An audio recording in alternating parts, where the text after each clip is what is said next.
you've already said that the same negative factors as the deep shaft apply to those. Yeah. Is there any point in trying to parse? Is it basically the same? No, you see, I would say that the negative factors, I would say that it's irrelevant, the project you're involved in.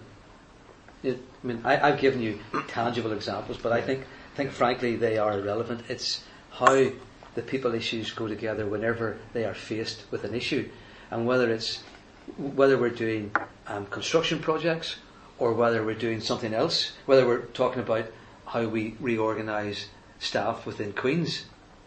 The fact is, it's those relationships that will be a problem, and it's how you address that problem, because there will be people around the table that will have different views, all equally valid. But you've got to reach some form of agreement that will move the thing forward.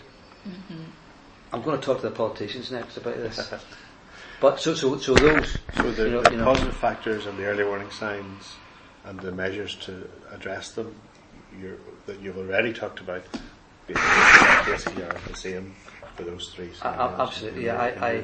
On the Albert clock, what I didn't tell you was that the Great Victoria Street, runs there, and on one side of it you have the Albert clock, on the other side of it you have the Victoria Square. Yeah.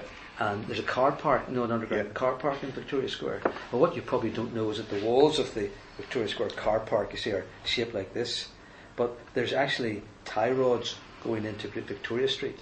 Many, many tie rods in to hold this wall up because of the Belfast Leach. Yes, so these are all over the place, and they're 3D everywhere, you see. And our tunnel was coming in here.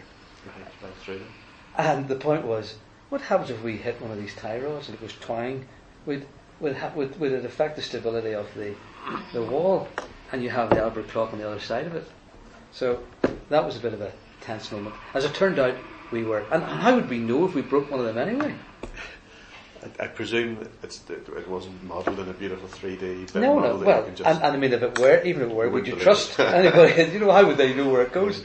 So as it turned out, anyway, we made sure that we were below the last known tie rod that was going in, and we hoped, and we didn't hear any twangs, and we didn't get any good bits of reinforced rope as we moved on. The wall's still up. And the wall's still up.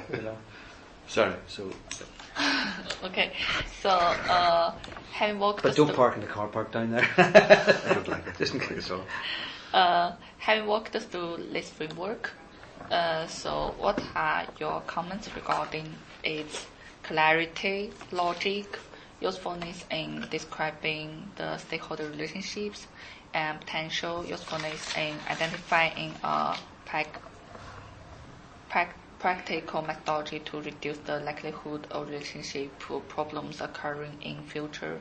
So this is your framework, right? Yeah. So having looked at this, what are my comments on its clarity? Well, I think some of the things I said before, was it inside or outside of what it was? Logic, yes, I get the logic, and the way I've summarised it is you're trying to put an objective measurement on something that is subjective, because it's relationships.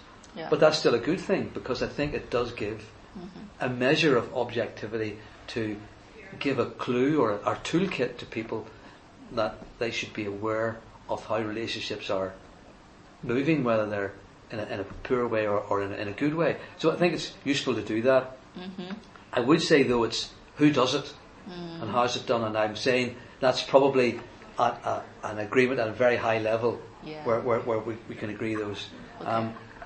Yes, I do think it's useful in describing stakeholder relationships, and it's the type of thing that I would think would be used. You said the potential usefulness, identifying a practical methodology. Yes, I think it is, and that's the type of thing that would be discussed up front, that is before the project or before the contract starts. Yeah. This would need to be once during the procurement of a contract like that. I would be identifying that the successful contractor will be meeting with the consultant and the client and whoever else, as a pre-contract